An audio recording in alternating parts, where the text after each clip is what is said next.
Thank you so much, Derek, my dear friend. How can I even expect more than this? Thank you so much, everyone. I'm very, very excited to be here today. First of all, it's Berlin, it's our home, it's Germany. We talk about startups, we talk about ecosystem, we talk about innovation, and we want to highlight the women. We want to highlight the diversity in it. So I'm very honored to be here today, also as ambassador for Azure Berlin, but also sending a message out of here. Azure Berlin is also here to highlight what we are doing in Berlin, how much it's important to keep the ecosystem diverse, open for international talent, because this is how we build a healthy and wealthy ecosystem. So I'm not alone today, and before you will see the speakers with me, very good friends from China, that we are actually running together a mission to open much more doors, skills, and access to capital to diverse team and also female founder. Before that, every year, there is a She Loves Tech competition. She Loves Tech competition, you will meet the co-founder immediately, but before that, every year, we are celebrating diverse team and female founder that apply to the program, and they are able to win, first of all, access to Chinese VCs, to learn about the market, to get educated, and most of it, to get mentorship and capital. So this year, I'm super proud because the winner of the She Loves Tech Germany, she's actually from Berlin. Please join on stage, Nina Patrick. Woo!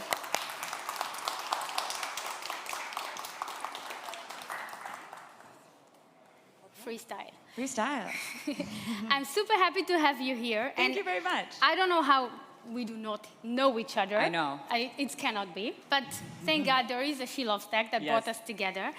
And Nina, I would like you to enjoy the stage as a very young female founder and raising a startup, your own startup, which we always speak about in universities, like do your things, own it, own the success, and you have a great achievement already. Thank you. Maybe you should, before you pitching your product, because we want to use the stage for you as well, maybe you can share with us, because you are in Berliner, you're building a startup, you are the doers of what we are talking about.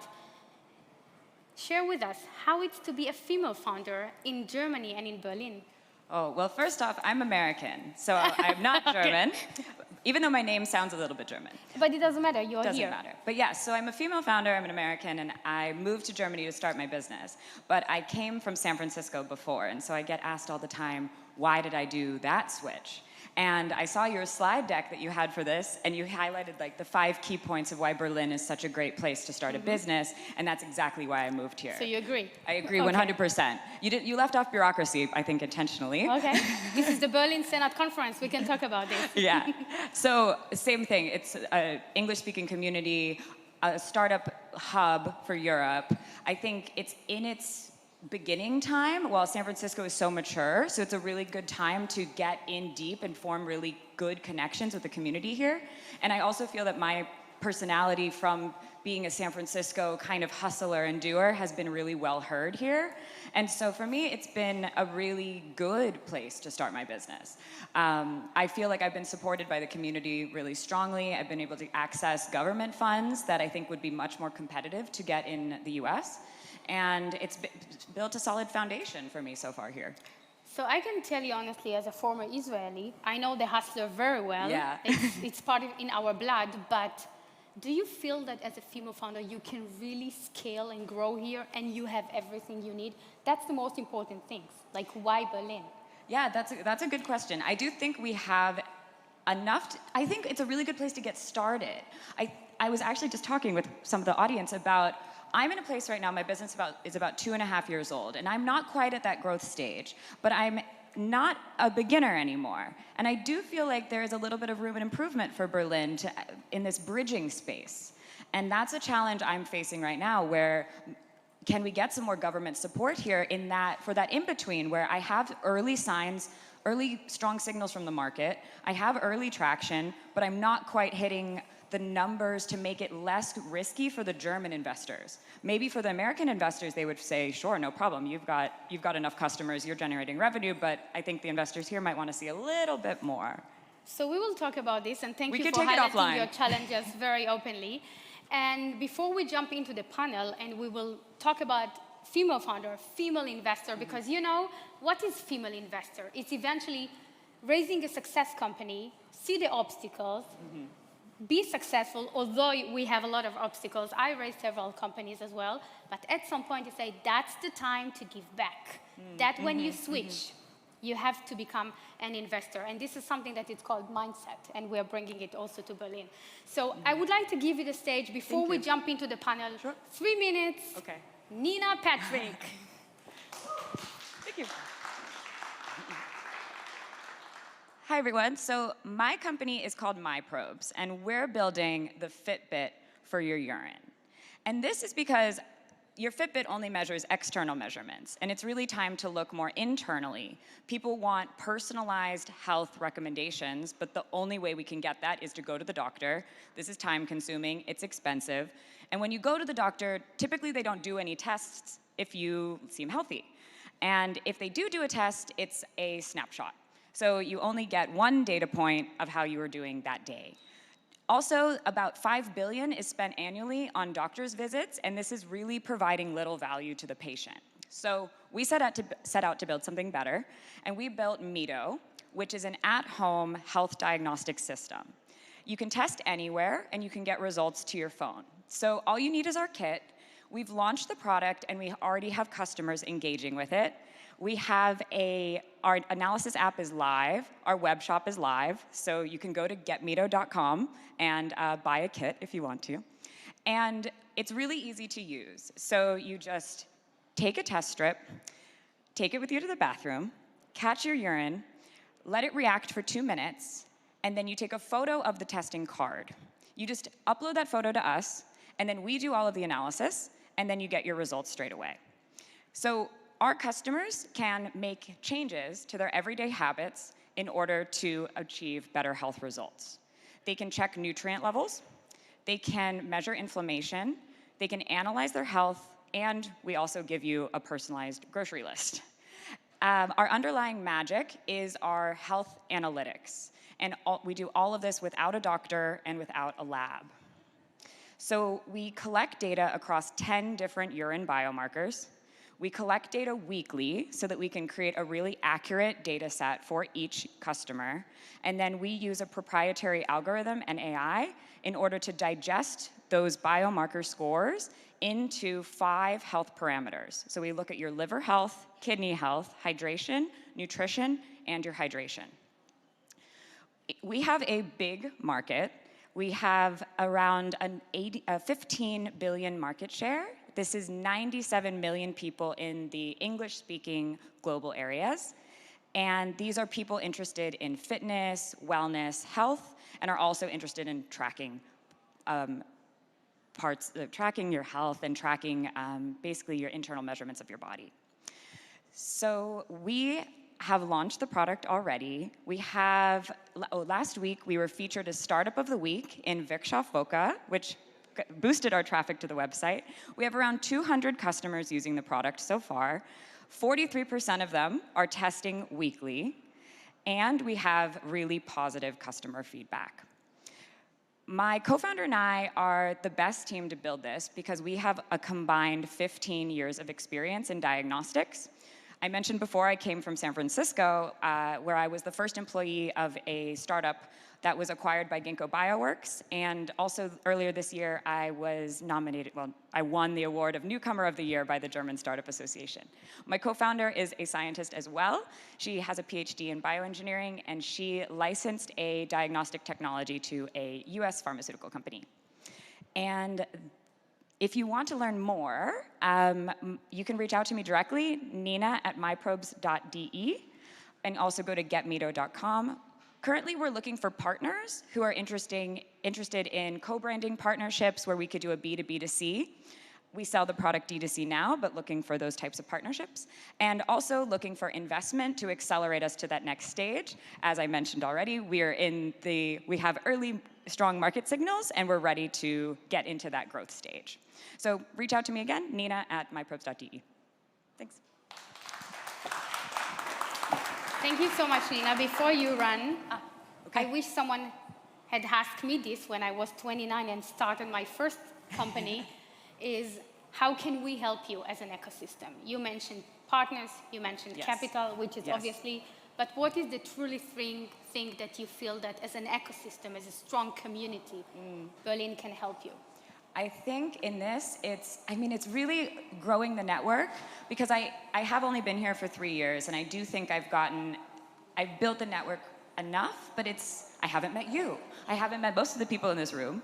So I think just having more one-on-ones, having more relationships, reaching out, maybe building some smaller groups that can be groups where people can speak honestly about their co-founding or their founding problems, maybe groups of 4 or 5 where trust can be built.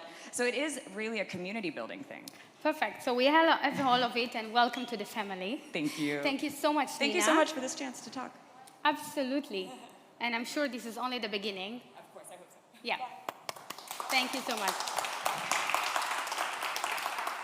Nina, bear with us, because you should see on the screen right now the phenomenal 3 speakers with me on stage today that I'm super proud having. And this is not the first time that we are together, because, you know, living in Germany and willing to grow and to scale to Asia, it starts with the mindset and a very strong willingness.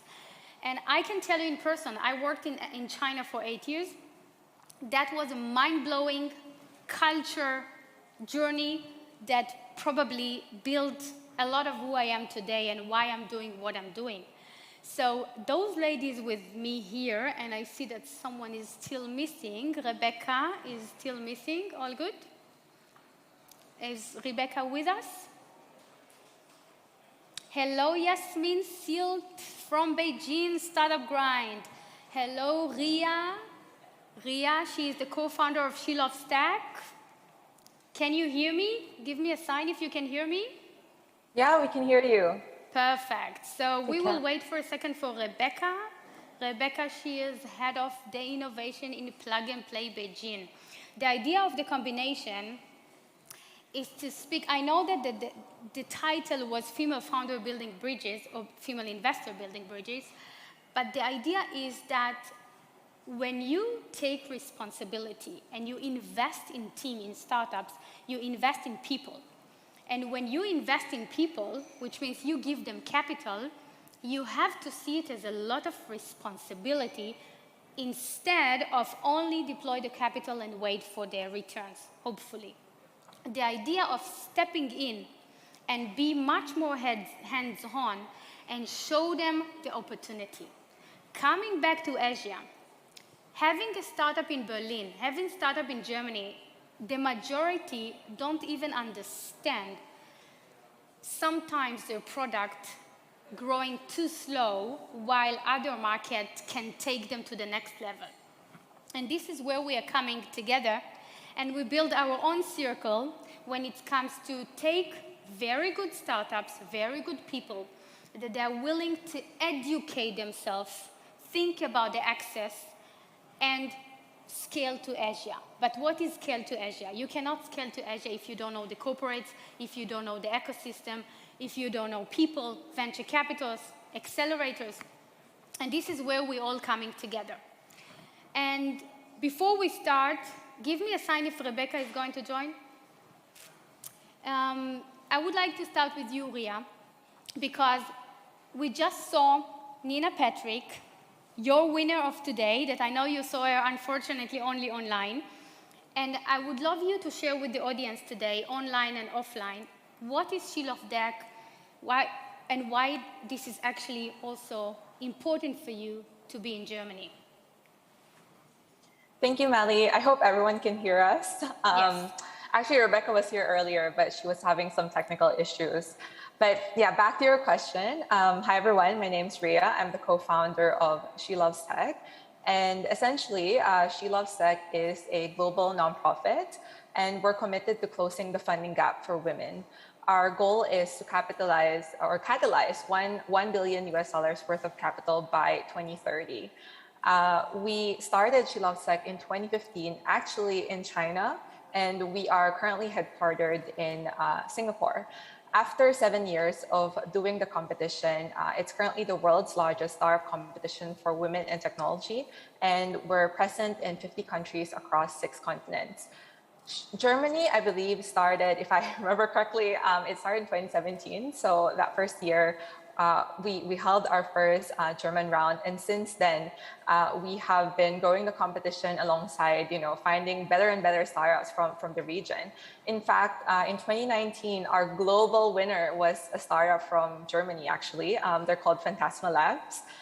And they are doing something amazing with autonomous driving. So they're doing the algorithm and everything for different autonomous driving companies, which is also pretty unique, I would say, in the female founder space.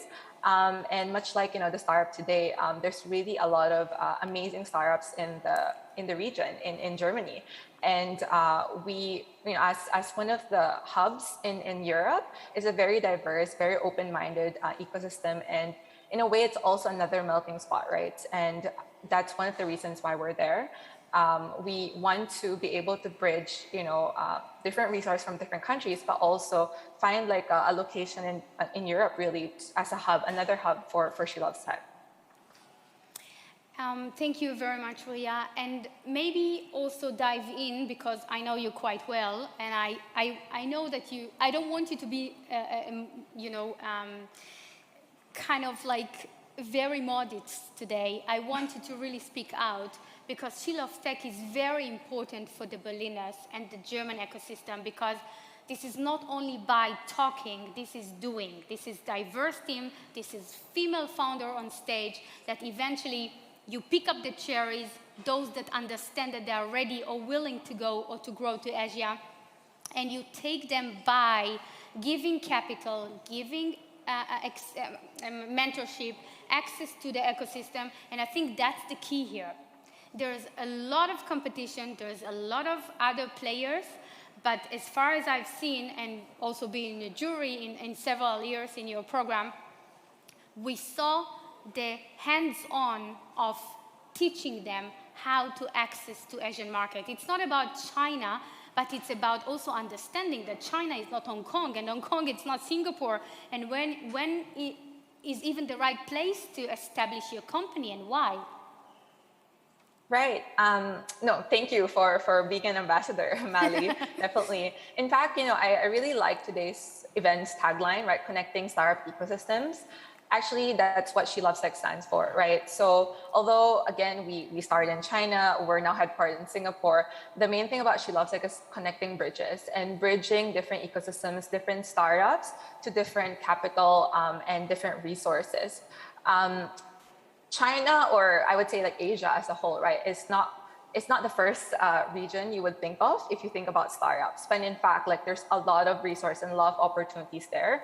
We started in China. Why? Because at that time, actually, we were bringing startups already to Silicon Valley, and we realized that, hey, actually, in China, it's such a bustling ecosystem. There's a lot of unicorns, a lot of different technology companies there that could really teach different stars from different regions as well. And most importantly, there's a lot of capital there. And when people think of Asia, they think of it as this clump of just one country, right, or one region. But in fact, as you said, China is different from even Hong Kong, and Hong Kong is very different to Singapore. And you really need people that you can trust on the ground in order to really help you, introduce you to the market over there. And I think that the key to connecting startup ecosystems is a huge networking aspect, right? And building networks. So She Loves Tech in a way provides that. It's a ready community for startups. Other startups can support them, other investors can support them, mentors, corporates, different accelerators and venture capital like yourself, right? And that's the key about She Loves Tech. You mentioned competition. Although we're running competition, in fact, She Loves Tech is not promoting competition at all. our startups are in camaraderie with everyone. They're helping support each other, and vice versa. We ourselves, we're working with other communities as well, much like some of our other guest speakers like today. We all work together to be able to build all of these opportunities and resources together to give to the startups, right? Because only if the startup win do all of us win, right? And particularly in terms of diversity, we're still a long way, whether it's to improve the numbers of female founders or to improve the investment that goes into women.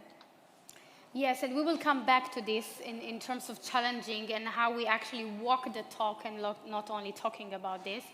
But I want to include you into the conversation, Yasmin, because you are actually very special in this panel, because you know both ecosystems. You're originally German, you live in Beijing, and you are part of Startup Grind Beijing, which actually it was amazing to even know that you're there through the Startup Grind Israel and then Startup Grind Germany, and then we got introduced. So it all comes together with connecting the people and come together for the same mission.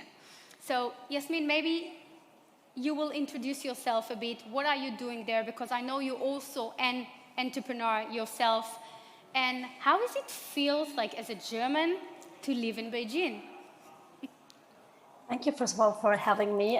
It's a pleasure being here and representing not only Startup Grind Beijing, but the whole Startup Grind community, as I also work as community manager for Startup Grind, especially for the regions APAC and Middle East. So I help to build local communities within the regions, try to connect all the different local ecosystems, which, as Ria said, it's all about collaboration. And I think especially during the last 2 years, we have seen so much more going on when it comes to chapters collaborating locally as well as globally. And Startup Grind, if you haven't heard about us, is the world's largest community for startups, founders, innovators, and creators.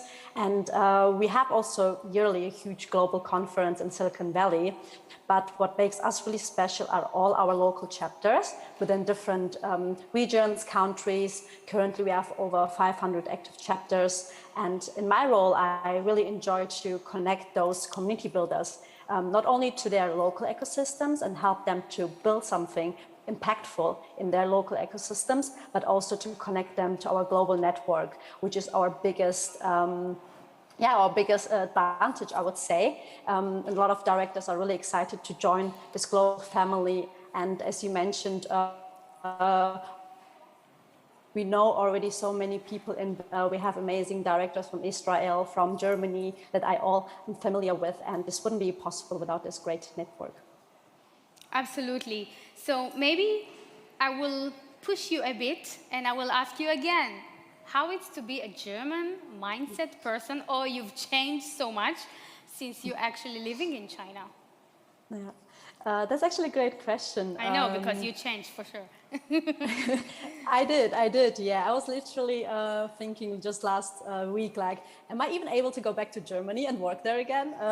You get really used to the local environment you are in. And I've been working before for a German company, so I enjoyed still the mix of working in a cultural and diverse environment. And now I'm working, my Startup Grind is located, the headquarters is located in Silicon Valley. So now I have a different perspective.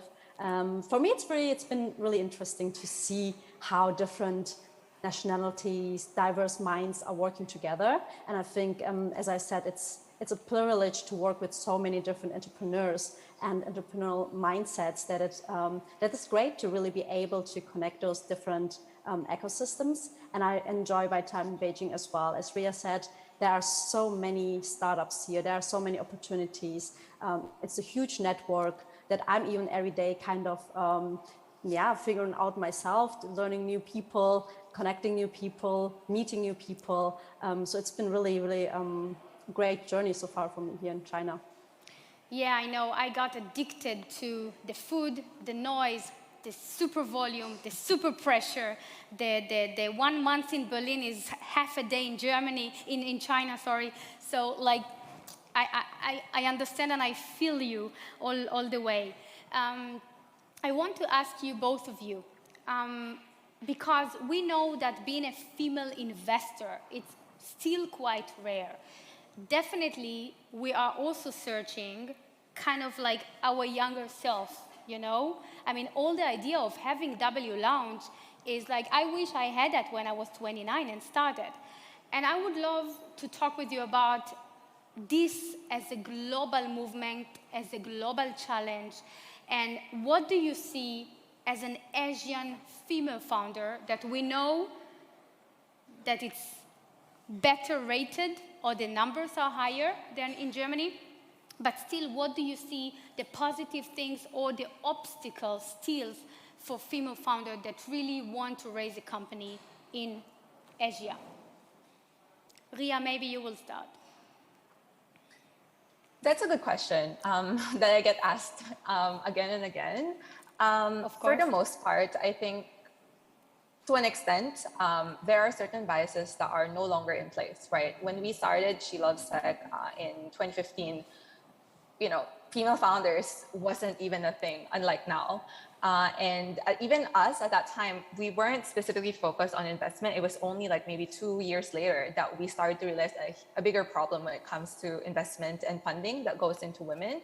And each year, right, the awareness is bigger and bigger. And you'd think that's really the core problem. But in fact, I think globally, right, there's an increase in awareness. And so I think biases, although in place, it's not really front and center anymore, right? I think that the main obstacles right now is still, number one, like in terms of investment, I would say also the lack of diversity from the investor side, right? Of course, like-minded investors or like-minded people would then invest in, in the same type of founder, for example. And also at the same time, there are certain structures in place from the investment side that also become an obstacle for founders, right? Because, we also ourselves, going through this journey with the startups that we're helping, we initially thought that, okay, men and women, everyone's the same, right? Like they're both founders, they're experiencing the same challenges, but in fact, there are differences, right? Even the way that women and men pitch, very, very different. Unfortunately, because like the investor side is built with a structure that's very similar to a boys club and also built originally by men, then the ways that they kind of react to or the ways that they are attracted to certain startups are very much in line with how men pitch rather than the way that women pitch, right? And so inherently there are certain structural issues that become like an obstacle. And this is where, I guess someone like us, right? Someone who knows like both sides can then become a bridge, right? So we help, identify these challenges and help like the startups that we are helping in a way play the game, right? There's kind of like a playbook on how to pitch. Of course, we hope that, the investor ecosystem can change as well, but nothing is an overnight thing. And so I would say that's the first problem. And second, I would say education is still another obstacle, right? Again, when it comes to like investor and funding, there's a strong emphasis on the type of team, right? The founder team. And since we're talking about a tech startup, of course, they're also looking, okay, like what kind of tech background do these people have? Which universities do they come from? And so on. And unfortunately, from the education side, there are also issues there, right? Because there's a diversity problem there as well. And when it comes to like engineers and like tech graduates. And so we also need to kind of dive into that ecosystem and improve and increase, or attract like more women as well to join those like those classes, those courses. And so it is a really wide problem, I think, although there are still, like I said, subconsciously like some biases here and there. But I think right now, and I'm glad that, we have like government here because we do need like government support, right? And institutions to change this because it's a big problem, right? It's not something that one organization or startups can change one-sidedly. It's everyone kind of working together. I agree. And you mentioned something beautiful. It's the culture things, and the conversation of today is that we build bridges. And it's mainly the culture things. And you mentioned like women are pitching differently. And which is maybe for us it's obviously, but it's not that obviously, And before we jump to the next topics, because this is exactly what I wanted to talk about, Yasmin, as a community, as a big picture, what do you see that are the obstacles? And I have to say to the audience, or to everyone that's listening to us, we are also pro-guys. We're investing in guys. We love guys. We include them. It's just to highlight that they need or should be much more aware to include the other side as well. Yeah, overseeing a lot of chapters, communities in APAC, including Pakistan, India, I definitely see that there's such a big educated people, educated women, but just lacking the opportunities. And I think that's, as Ria said, where organizations have to really step in and create opportunities for women. And from the community perspective, what I have been seeing during the last 2 years that I'm in this role is there's just a lack of mentors, a lack of mentoring opportunities that are provided to these women in order to develop skills. Because at the end, it's often, okay, I don't have these skills, or I think I don't have the right skills to found or to really bring my idea to the next stage. And that's where Startup Grind or all the local chapter directors are very important to offer their network in order to bring mentors in, bring opportunities in. Because it's not just local. I think as also like She Loves Tech is a huge organization globally. It's just not concentrating on one local ecosystem. And I think that should be all organizations' role, and especially here that we are talking about bridging ecosystems, just not the focus on a single ecosystem, but on a global level. And here I think it's important to be connected and have the opportunity to connect to important key players within the ecosystem that actually are able to provide you resources.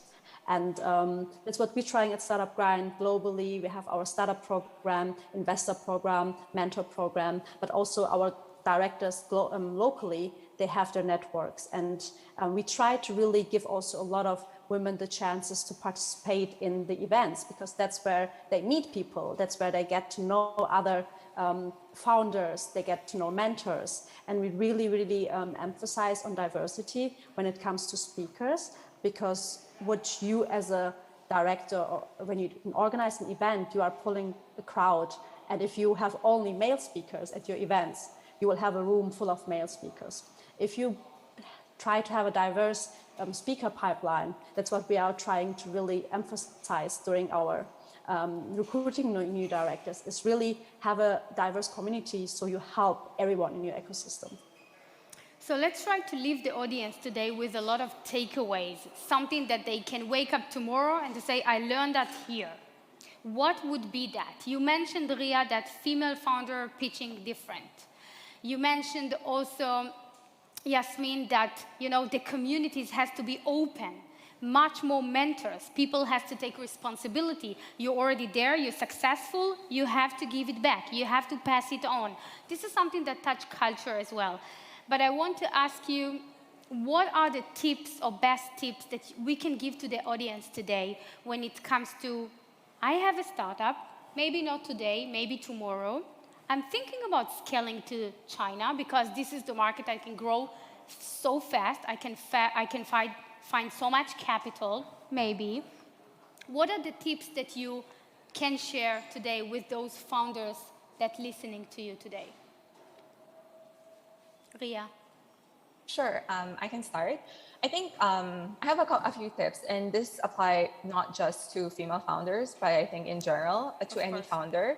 Again, you want to scale to Asia. Identify like which country first, because Asia is a very big place. It consists of places like China, where it's very an advanced like startup ecosystem, right?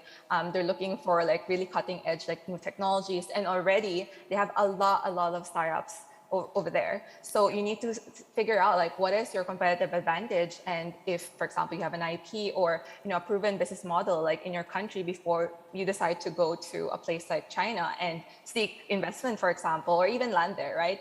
It's going to be a tough journey. I mean, culture aside.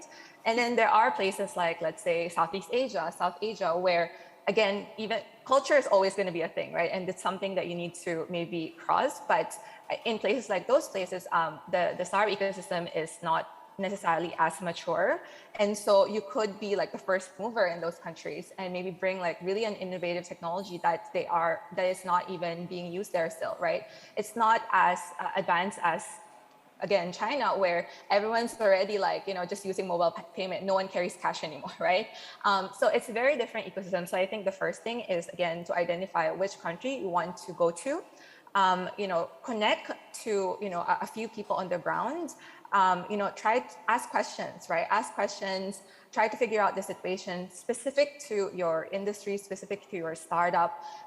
Try to build like early connections and genuine connections that you can really trust, and then start from there, right? And then, of course, do your research, right? When you're pitching, don't ever say that you don't have any competitors, or, you are, very different because of, very generic things, right? You really need to know, like, who your competitors are on the ground. And there have been many, many cases when it comes to like startups I've met that every time because, sometimes they come very confident, they go to a new country and they assume that they're the best, but that's not necessarily true. And I think you need to come prepared. And especially in China, since that is your original question, I think in China, again, it's a very advanced ecosystem right now. And so you really need to understand, like, what they're looking for and what you can provide.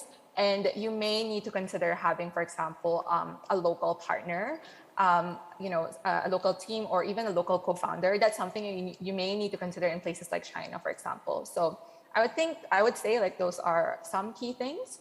But yeah, like I'll pass it on to Yasmin. Maybe you'd like to add anything. A lot of thank you. I homework. can totally agree, and I would add here 1 or 2 points. I think if you talk about China specifically, I think you have to be really open-minded. You cannot come with your idea and think that's what I'm going to sell in China. You need to be open when it comes to adapting here your product, your idea. So as Ria said, like, you might need to find a co-founder, you might need to find someone that actually helps you to find your market fit in China, as it might not be the same in Germany. I think this is something very important, and I know that me being a German, that sometimes, you have the fixed idea and you stay with it or you stick to it. That's something I learned in China. Don't do it. You really have to stay open, flexible. Thank you for saying this.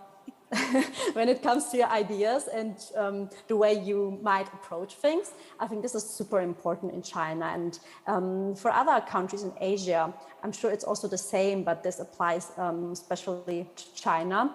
And as Ria said, do your research. Look out for people you actually want to work with. I know there are a lot of great programs. Unfortunately, Rebecca is not here. They have a great accelerator program, Plug and Pay. So there are different programs, but you need to see actually what is the best fit for you. And that's only possible doing your research and even trying to connect to people that are really top in their industry and you are part of, to see how you can get started in a country that you probably don't know anything about. This is a good point that you mentioned, Yasmina, because unfortunately Rebecca is not here, as you know each other very well, we know each other very well, because the idea was that, you are venture capitalists, you're a community, we need someone there that giving capital, providing capital, and open the door for communities, for venture capitals, and for the corporates there. And that was exactly the punch of the Plug and Play Beijing, but hopefully, we can figure out, because this is actually the funnel we already built together, and I'm proud to bring it to Azure Berlin as a conversation, because we saw the need. Apropos building bridges, I don't believe we wait for anyone to give us the okay or the a confirmation, because we just saw it, we saw the problem, but on the same time, we also saw brilliant founders that has to be much more educated and understand what's happening there in Asia. One question that is important for me, because we are talking a lot about China, it's just because it's very comfortable.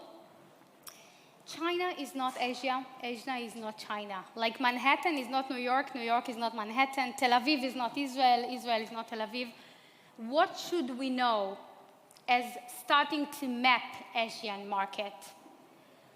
What should we take care of when taking decision with which market to start with?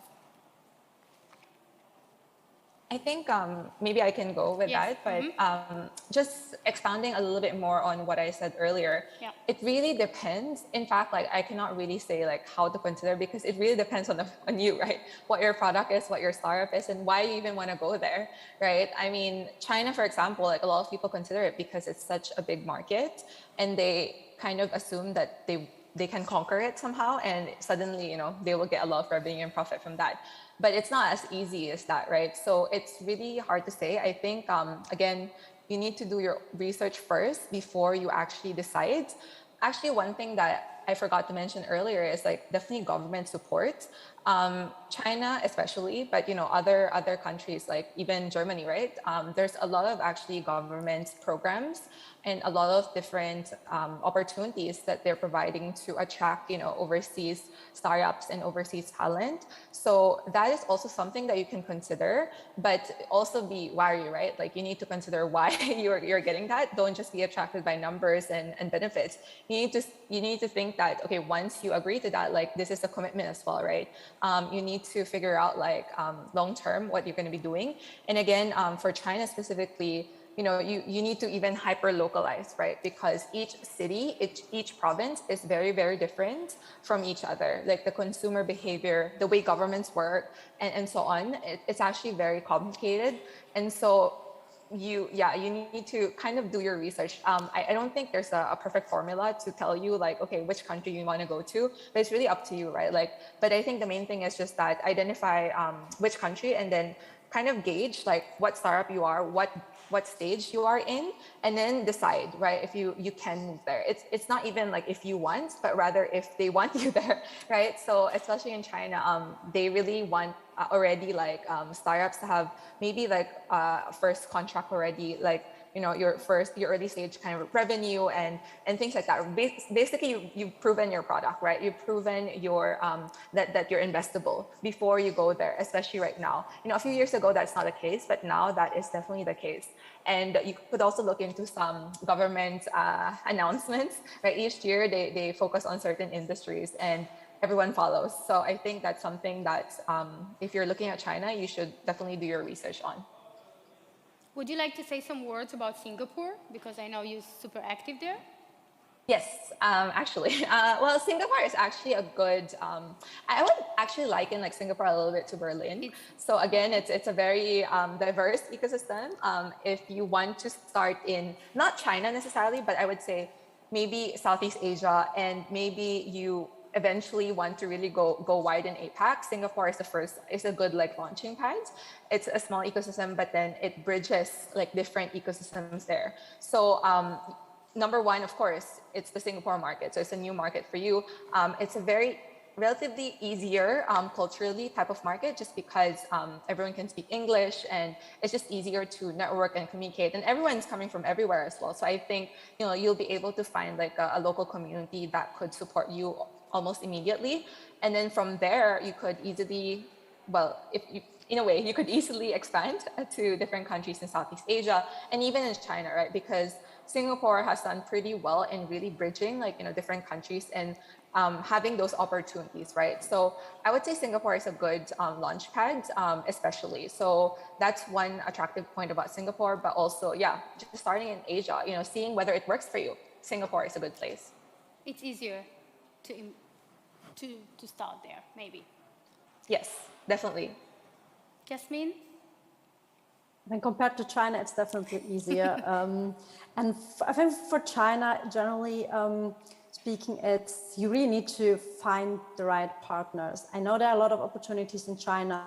We have a lot of international incubators here, accelerators that are ready to help you, but you need to find the right partner. And I think that's not possible without proper research, connecting with local key players within the ecosystem to see who you can really work with. And I think that is the same for every country in Asia. So maybe it's not really important, okay, like where should I go, but who do I want to work with?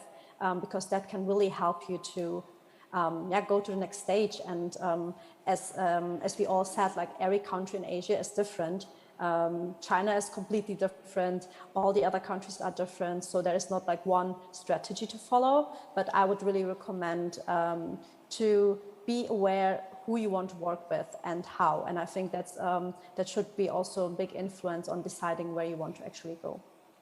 Beautiful. I can tell you that we started China only when we were super successful in other markets. That was, the later on phase, because then we came stronger to the negotiation, stronger to the partner. So I totally been there, done that. I feel what you're saying. And on top of it, the thing that I really love in China is go big or go home. Because if you're not big enough, you're probably not even significant in the market, which is for everything, but definitely as a startup, as a disruptive new technology. I want to close the discussion today with another value for our listeners today, and to focus more of, Ria, you mentioned pitching differently as a woman, but let's focus on not gender things because it's for everyone, it's culture things. What is the right approach or to speak or to introduce or to have a cold email with an investor in Asia? Because let's say I'm a startup, I'm in Berlin, and I want to touch these, big guys, and I want them to believe that with them we can go bigger, definitely in Europe, but also in Asia. What would be your tips to get ready with? Ria. I think it's about having strong business fundamentals, regardless of whether you're a female or a male founder, regardless of which fund. Actually, sometimes we think about like really complicated things, but it's really making sure that your all of your go-to market, your traction, your USP, everything is there and very clear, and you have a lot of those numbers there. That's really what a lot of investors initially look at, right? And once they're interested, once you've naturally gotten their attention, then they would ask more, right? Another thing is not to make your pitches like overtly like complicated, right? I mean, think about it. Like, if you can do like practice an elevator pitch, right? Before you think about like really long ones, and whether it's for a competition or whatever, start with an elevator pitch. If you can maybe explain your pitch in less than 1 minute to your grandmother, that's something that would apply to everyone, right? Because different investors are definitely coming from different backgrounds, and in fact, like not all of them even have tech backgrounds. And sometimes they don't even have like, more technical backgrounds, right? And so especially for like healthcare or like more technical startups, like it becomes a little bit difficult, right?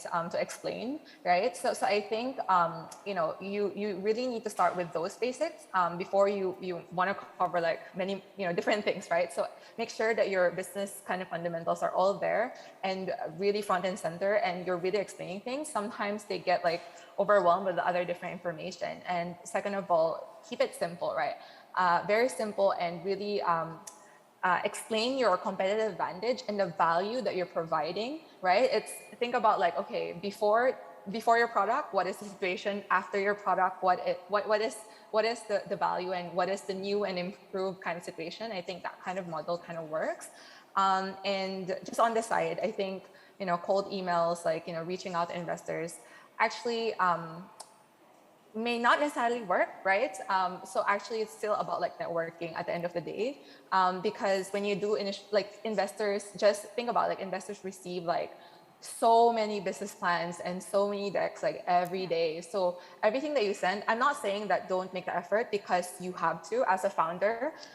You actually need to spend like so much more, like maybe whatever time you're spending on fundraising now times 10, right? You think you're fundraising enough, but you're not, right? So you need to like fundraise, you need to spend more time in fundraising and build like a good team that can support you and grow your product, right? You need to focus on fundraising. So just like go out there and like network as much as you can and make introductions, and never underestimate anyone that you meet, because the person that you meet could help you and introduce you to the next person. They might not be your investor, but like if they like you, they can become your champion, right? So always kind of always market yourself wherever you're going, and give everyone an ask as well.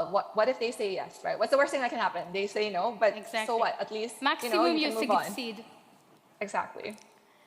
Perfect. So I'm listening to you and I'm hearing community, community, community, community. Back to you, Yasmina. What do you think? I agree. I agree with everything. We're on the I same can page. only add, I can only add, I know in the past when we talk with founders, they sometimes say, oh, I would like to join more events, but I don't have time. I don't know when, how to join. It's like, I know it takes you time. You could do something else. And instead of like going to an event, especially when it's an in-person event. But as Ria also said, I think it's such a big value because you don't know who you're gonna meet. You don't know how they can help you. And especially for our community, we always say, help first before asking, give first. And I think that's also very important for founders, especially in the early stages. We have a lot of people coming to our events that are just getting started and they don't know at all what to do. And then they talk to one person and that one person is already giving maybe one great tip that they can use. And without the effort of going somewhere or meeting someone, that wouldn't have happened.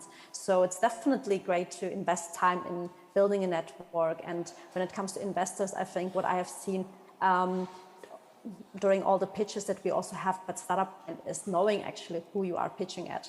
It's so important to kind of know the background of the investors.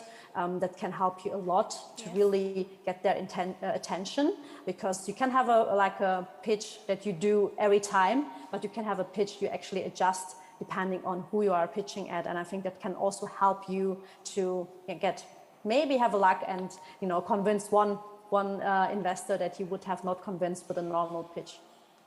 Fantastic. I would like to thank you. I think that all of our listeners probably took something out of today and better understanding when and if it's the right time for them to scale to Asia in general, because we didn't focus only on China today.